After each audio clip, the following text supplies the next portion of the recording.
ನೀರುಳ್ಳ ನೈಸರ್ಗಿಕ ಸಂಪನ್ಮೂಲ. ನೀರಿನಿಂದಲೇ ಹಸಿರು, ಉಸಿರು. ಹೀಗಿರುವಾಗ ಈ ಅತ್ಯಮೂಲ್ಯ ಜೀವಜಲವನ್ನು ಸಂರಕ್ಷಣೆ ಹಾಗೂ ಸದ್ಬಳಕೆ ಮಾಡೋದು ನಮ್ಮೆಲ್ಲರ ಜವಾಬ್ದಾರಿ.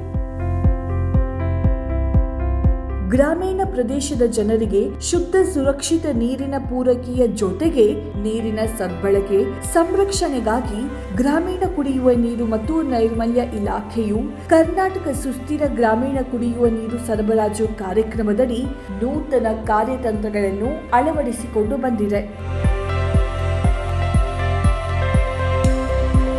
ಈಗಾಗಲೇ ತಿಳಿಸಿದ ಹಾಗೆ ಗ್ರಾಮೀಣ ಪ್ರದೇಶದ ಜನರಿಗೆ ಶುದ್ಧ ಸುರಕ್ಷಿತ ಕುಡಿಯುವ ನೀರಿನ ಪೂರೈಕೆಯ ಜೊತೆಗೆ ನೀರಿನ ಸದ್ಬಳಕೆ ಬಗ್ಗೆ ಅರಿವು ಮೂಡಿಸುವುದು ಕೂಡ ಅತ್ಯಗತ್ಯ. ಈ ನಿಟ್ಟಿನಲ್ಲಿ ಇಲಾಖೆಯು ಗ್ರಾಮ ಪಂಚಾಯಿತಿಗಳಿಗೆ ಸದರಿ ಯೋಜನೆಗಳ ಸುಸ್ಥಿರ ಕಾರ್ಯಾಚರಣೆ ಮತ್ತು ನಿರ್ವಹಣೆಗಾಗಿ ಹಾಗೂ ಆರ್ಥಿಕ ಸುಸ್ಥಿರತೆಯನ್ನು ಕಾಯ್ದುಕೊಳ್ಳಲು ಗ್ರಾಮ ಪಂಚಾಯಿತಿ ಮಟ್ಟದಲ್ಲಿ ನೀರು ಸರಬರಾಜು ಕುರಿತಂತೆ ಪ್ರತ್ಯೇಕ ಖಾತೆಗಳನ್ನು ಸೃಜಿಸಲು ಹಾಗೂ ನೀರಿಗೆ ಸಂಬಂಧಿಸಿದ ಅನುದಾನ, ಸುಂಕ, ತೆರಿಗೆಯನ್ನು ಸದರಿ ಖಾತೆಗಳಿಗೆ ಜಮೆ ಮಾಡಲು ಆದೇಶ ಹೊರಡಿಸಿದೆ.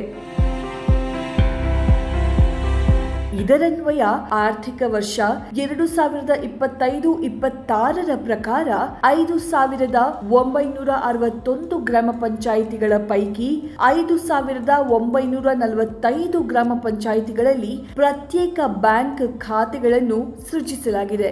ಮುಂದುವರೆದು ಪ್ರಸ್ತುತ ಗ್ರಾಮ ಪಂಚಾಯಿತಿಗಳಲ್ಲಿ ಕಾರ್ಯಾಚರಣೆ ಮತ್ತು ನಿರ್ವಹಣೆ ನೀತಿಯನ್ವಯ ದರವನ್ನು ನಿಗದಿಪಡಿಸಲಾಗಿದೆ. ಪ್ರಸ್ತುತ ಪಂಚತಂತ್ರ 2.0 ತಂತ್ರಾಂಶದ ಮೂಲಕ ಪ್ರತಿ ಮನೆಗೆ ವಾರ್ಷಿಕ ಅಂದಾಜು ₹840ರಿಂದ 1,200ರವರೆಗೆ ಶುಲ್ಕ ಸಂಗ್ರಹಣೆ ಮಾಡಲಾಗುತ್ತಿದೆ. ನಮಸ್ಕಾರ. ನಾವು ಇವತ್ತು ಬೋಳಿಯಾರ್ ಗ್ರಾಮ ಪಂಚಾಯತ್ ವ್ಯಾಪ್ತಿಯಲ್ಲಿ ಜಲಜೀವನ್ ಮಿಷನ್ ವತಿಯಿಂದ ಗ್ರಾಮದ ಅಭಿವೃದ್ಧಿಗಾಗಿ ಮನೆ ಮನೆಗೆ ಗಂಗೆ ಎಂಬ ಕಾರ್ಯಕ್ರಮದ ಅಡಿಯಲ್ಲಿ ಎಲ್ಲ ಬೋಳಿಯಾರ್ ಗ್ರಾಮ ವ್ಯಾಪ್ತಿಯಲ್ಲಿ ಬರುವಂತಹ ಸುಮಾರು 1,000ಕ್ಕೊಂದು ಮಿಕ್ಕಿದ ಮನೆಗಳಿಗೆ ನಲ್ಲಿ ನೀರು ಸಂಪರ್ಕ, ಅದಕ್ಕೆ ಬೇಕಾಗುವಂತಹ ಎಲ್ಲ ವ್ಯವಸ್ಥೆಗಳು, ಅದೇ ರೀತಿ ನೀರಿನ ಓರಲ್ ಟ್ಯಾಂಕಿಗಳು ಬೋಳಿಯಾರ್ ಗ್ರಾಮದಲ್ಲಿ ಸುಮಾರು 5 ಟ್ಯಾಂಕಿಗಳನ್ನು ನಿರ್ಮಾಣ ಮಾಡಲಾಗಿದೆ. ಅದಕ್ಕೆ ನಮ್ಮ ಕೊಳವೆ ಬಾವಿ ಮೂಲಕ ನೀರಿನ ಸೋರ್ಸ್ ಅನ್ನು ಕೊಟ್ಟು ಪ್ರತಿ ಮನೆಗೆ ಉತ್ತಮವಾದ ನೀರಿನ ಒಂದು ವ್ಯವಸ್ಥೆಯನ್ನು ನಮ್ಮ JJM ಮೂಲಕ ನಾವು ನೀಡಿದ್ದೇವೆ. ಅದು ಅಲ್ಲದೆ ಬಹುನೀರು ಕುಡಿಯುವ ನೀರು ಯೋಜನೆಯಡಿಯಲ್ಲಿಯೂ ನಮ್ಮ ಗ್ರಾಮಕ್ಕೆ ಉತ್ತಮವಾದಂತಹ ವ್ಯವಸ್ಥೆಯನ್ನು ನಮ್ಮ ಮಾನ್ಯ ಶಾಸಕರ ವತಿಯಿಂದ ಮಾಡಿಕೊಟ್ಟಿದ್ದಾರೆ. 1.5 ಲಕ್ಷದ 2 ಟ್ಯಾಂಕಿಯನ್ನು ನಿರ್ಮಾಣ ಮಾಡಿಕೊಂಡು ಜಲಜೀವನ್ ಮಿಷನ್ ಅಡಿಯಲ್ಲಿ ಒಟ್ಟಿಗೆ ಆಗಿ ಒಂದು ಉತ್ತಮವಾದ ಒಂದು ಕಾರ್ಯರೂಪಕ್ಕೆ ಆಗಿದೆ. JJM ಬಂದದಿಂದ ನಮಗೆ ನೀರಿನ ಅಭಾವ ಸಂಪೂರ್ಣ ಇಲ್ಲಿ ಇದಾಗಿದೆ, ಎಲ್ಲ ವ್ಯವಸ್ಥೆ ಆಗಿದೆ ನೀರಲ್ಲಿ. ಆದ್ದರಿಂದ ಈ ಒಂದು ಯೋಜನೆಗೆ ಬರೀ ಉತ್ತಮವಾದ ಒಂದು ಯೋಜನೆ ಅಂತ ಹೇಳಲಿಕ್ಕೆ ನಾನು ಬಯಸ್ತಾ ಇದ್ದೇನೆ. ಜಲ್ ಜೀವನ್ ಮಿಷನ್ ಯೋಜನೆಯಡಿ ಪ್ರತಿ ವ್ಯಕ್ತಿಗೆ ಪ್ರತಿ ದಿನಕ್ಕೆ 55 ಲೀಟರ್ ನೀರು ಸರಬರಾಜನ್ನು ಖಚಿತಪಡಿಸಿಕೊಳ್ಳಲು ದೇಶದಲ್ಲೇ ಮಾದರಿಯಾಗಿ ಎಲ್ಲ ಕಾರ್ಯಾತ್ಮಕ ಗೃಹನಳ ಸಂಪರ್ಕಗಳಿಗೆ ಇಲಾಖೆಯು ನೀರಿನ ಮೀಟರ್ಗಳನ್ನು ಅಳವಡಿಸಿದೆ. ರಾಜ್ಯದಲ್ಲಿ ಪ್ರಥಮ ಬಾರಿಗೆ ಕಾರ್ಯಾತ್ಮಕ ಗೃಹನಳ ಸಂಪರ್ಕಗಳಿಗೆ ಅಳವಡಿಸಿದ ನೀರಿನ ಮೀಟರ್ಗಳನ್ನು ಓದುವ ಮೂಲಕ ನೀರಿನ ಬಳಕೆಯ ಆಧಾರಿತ ಶುಲ್ಕ ವ್ಯವಸ್ಥೆಯನ್ನು ಪ್ರಾಯೋಗಿಕವಾಗಿ 24 ಗಂಟೆಗಳ ನಿರಂತರ ನೀರು ಸರಬರಾಜು ಗ್ರಾಮಗಳಲ್ಲಿ ಅನುಷ್ಠಾನಗೊಳಿಸಲಾಗುತ್ತಿದೆ. ಆರ್ಥಿಕ ವರ್ಷ 2025-26ರ ಪ್ರಕಾರ ದಕ್ಷಿಣ ಕನ್ನಡ, ಉಡುಪಿ, ಬಾಗಲಕೋಟೆ ಹಾಗೂ ಉತ್ತರ ಕನ್ನಡ ಜಿಲ್ಲೆಗಳ ಬಹುತೇಕ ಗ್ರಾಮ ಪಂಚಾಯಿತಿಗಳಲ್ಲಿ ನೀರಿನ ಬಳಕೆಯ ಆಧಾರಿತ ಶುಲ್ಕ ವ್ಯವಸ್ಥೆಯನ್ನು ಪಾಲಿಸಲಾಗುತ್ತಿದೆ.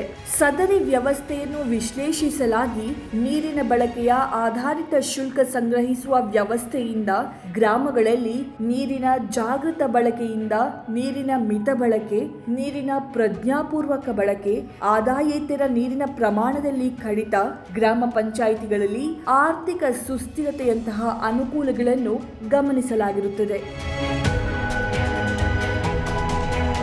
ಇನ್ನು ಗ್ರಾಮ ಪಂಚಾಯಿತಿಯಿಂದ ಸಂಗ್ರಹಿಸಲಾದ ಪ್ರತಿ ಮನೆಗೆ ವಾರ್ಷಿಕ ನೀರಿನ ತೆರಿಗೆಗೆ ಹೋಲಿಸಿದರೆ ನೀರಿನ ಬಳಕೆ ಆಧಾರಿತ ಶುಲ್ಕ ಕಡಿಮೆಯಾಗಿರುತ್ತದೆ.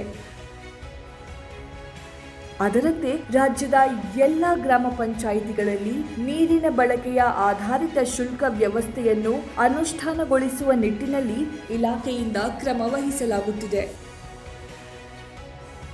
ಇನ್ನು ಪ್ರಮುಖವಾಗಿ ಗ್ರಾಮ ಪಂಚಾಯಿತಿ ಮಟ್ಟದಲ್ಲಿ ನೀರಿನ ಸರಬರಾಜು ಯೋಜನೆಗಳ ಸುಸ್ಥಿರ ಕಾರ್ಯಾಚರಣೆ ಮತ್ತು ನಿರ್ವಹಣೆಯ ಸಲುವಾಗಿ ವಾರ್ಷಿಕ ಆಯವ್ಯಯ ತಯಾರಿಸುವುದು ಅತ್ಯವಶ್ಯಕವಾಗಿದ್ದು, ಪ್ರಸ್ತುತ ರಾಜ್ಯದ ಎಲ್ಲ ಗ್ರಾಮ ಪಂಚಾಯಿತಿಗಳಲ್ಲಿ ಕಾರ್ಯಾಚರಣೆ ಮತ್ತು ನಿರ್ವಹಣೆ ನೀತಿಯನ್ನು ಅಳವಡಿಸಿಕೊಳ್ಳಲಾಗುತ್ತಿದೆ. ಈಗಾಗಲೇ ಎಲ್ಲ ಜಿಲ್ಲೆಗಳ ಮುಖ್ಯ ಕಾರ್ಯನಿರ್ವಾಹಕ ಅಧಿಕಾರಿಗಳಿಗೆ ಸೂಚಿಸಲಾಗಿದ್ದು, ಅದರಂತೆ ಆರ್ಥಿಕ ವರ್ಷ 2025-26ರ ಪ್ರಕಾರ 4766 ಗ್ರಾಮ ಪಂಚಾಯಿತಿಗಳಲ್ಲಿ ಆಯವ್ಯಯ ಸಿದ್ಧಪಡಿಸಲಾಗಿರುತ್ತದೆ.